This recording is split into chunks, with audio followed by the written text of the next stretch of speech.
সবার ফার্স্টে skin clean করে ইউজ করে নিলাম রিকোডের গ্রিপ প্রাইমার, যেটা গরমে ইউজ করা খুব দরকার, না করলে আমাদের ভাগ্যের মতো মেকআপও গলে যাবে, বলে লাভ নেই। তাই এবার ইউজ করবো সেই ভাইরাল স্প্রে, জানোই সবাই রিকোড, সবাই চেনোই ভালো মতো, খুব রিজনেবল, কিন্তু স্কিন হাইড্রেটও রাখে, আবার ওয়াটারপ্রুফেরও ফিনিশিং দেয়। তারপর বলো কে কে অন্নপূর্ণা ভান্ডার পেলে, আমি এখনো অবধি পাইনি, এক্সপেকটেশনসও রাখি। সব থেকে বিখ্যাত জিনিস আমার ডার্ক সার্কেলগুলোকে ঢেকে নেব পিএসসির কালার কারেক্টার দিয়ে। এটা মানে কনসিলার হিসেবে ইউজ করা যাবে, হাইলাইটার হিসেবেও আমরা ডাস্কি স্কিন টোনের উপর ইউজ করতে পারবো। আবার আমার যেহেতু বিখ্যাত এই ডার্ক সার্কেল, তো সেটাকে আমি হাইড করে নেব। এবার হালকা করে একটু ড্যাব ড্যাব করে ব্লেন্ড করে নেব। একটা স্ট্রোকে কতটা ঢেকে গেল আমার, কারণ ডার্ক সার্কেল ঢেকে নিলেই মনে হয় আমার ফেসের মেকআপেরই দরকার নেই, এমনি ডানা কাটা পুরি। এই ভিডিওটা যদি আবার মা বাবা দেখে সবার আগে ভাববে আর কত সেলফ অবসেসড কথা বলবো আমি। এবার ইউজ করে নেবো রিকোডের এই ফাউন্ডেশন, জাস্ট হালকা করে ইউজ করবো, যেটা গ্রিপ প্রাইমার ইউজ করলাম সেটা দিয়ে মিক্স করে আমি ইউজ করে নেবো। মিক্স করে নিয়েছি, এবার লাগানোর সঙ্গে সঙ্গে আমাকে ব্লেন্ড করতে হবে, নাহলে ফেভিকলের মতো ছুপকে যাবে, তখন এই জায়গাটা শুধু এরকমই দাগ হয়ে যাবে। এই যে ফটাফট করতে হবে, একদম বুলেট ট্রেনের মতো স্পিডে ছুটতে হবে এই জায়গাটায়।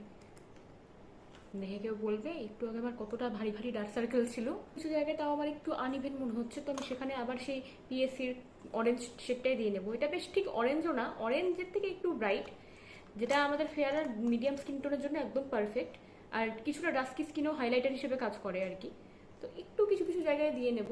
এই স্টেজে এসে যে কোনো ছেলেরা মেয়েদের মেকআপ করা নিয়ে ট্রোল করে, কি হলো এটা সাদা এত কেন, কিন্তু ডোন্ট ওয়ারি। এবার রিকোডের এই পাউডার দিয়ে আমি বেকিং করে নেব, বেকিং খুবই দরকার, হালকা হালকা করে ড্যাব ড্যাব করে নেব, দেন আমি ধীরে ধীরে কালার অ্যাড করব।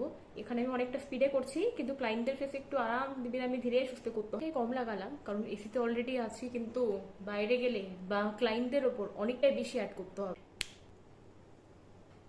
কেউ বলবে একটু আগে আমাকে কেমন লাগছে। রিকোডের কম্প্যাক্ট কোনো প্রফেশনাল দামি মেকআপের থেকে কম না, যদিও এটা ভীষণ বাজেট ফ্রেন্ডলি, কিন্তু দারুণ ফিনিশিং দেয়। হাইলাইট করব, ঠিকঠাক শেপে এনে নিলাম, আর আমি লাগাবো হচ্ছে ভর্তি ভর্তি ব্লাশার, কারণ আমার ব্লাশার সব থেকে ফেভারিট। আর গালগুলোকে একটু টমেটোর মতো করলে আমার বেশ ভালো লাগে দেখতে নিজেকে। আর ব্লাশার খুব তাড়াতাড়ি অ্যাবজর্ব হয়ে যায়, যেটা পরে দেখতে ভীষণ সুন্দর লাগে, আর যদি কম ব্লাশার লাগে তাহলে একটু পরে গায়েব হয়ে যায়, দেখাই যায় না। এখন পিঙ্ক শেডের হাইলাইটার ভীষণ একটু পপুলার, দেখো কতটা গ্লো করছে, পিঙ্কি পিঙ্কি গ্লো। এই গ্লোটা জাস্ট আমার ফ্যাবুলাস লাগে, আর আমি আশা করি যে আমার ক্লায়েন্টদেরও হয়তো এই গ্লোটা খুব ভালো লাগে, কারণ প্রত্যেকটা ক্লায়েন্টেরই একটা ডিমান্ড থাকে যে ফেসটা যেন গ্লো করে, সুন্দর লাগে। লে অনেকটাই হালকা রাখবো, হালকা নুডের মধ্যে গ্লসি রাখবো, যেটা ভীষণ ট্রেন্ডি এখন। একটু আঁকিয়ে নিয়েছি, এবার দেখো, এবার আমি এই হালকা নুড শেড একটু অ্যাপ্লাই করে নেব।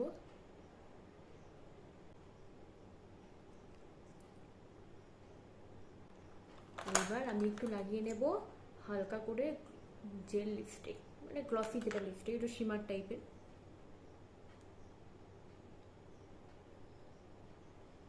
জাস্ট হালকা করে ড্যাব ড্যাব করে নেব।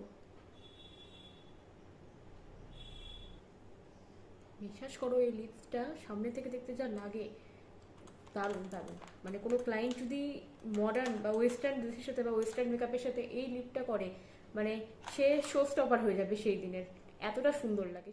তাহলে এই ছিল আমার ফাইনাল লুক। কেমন লাগছে এই লুকটি সবাই জানিও, আর এই ড্রেসের সাথে কতটা মানাচ্ছে সেটাও জানিও। ড্রেসটি ভালো লাগলো তোমরা সবাই রেন্ট নিতে পারো, আর মেকআপ ভালো লাগলো অবশ্যই বুক করতে পারো। Till then, bye by.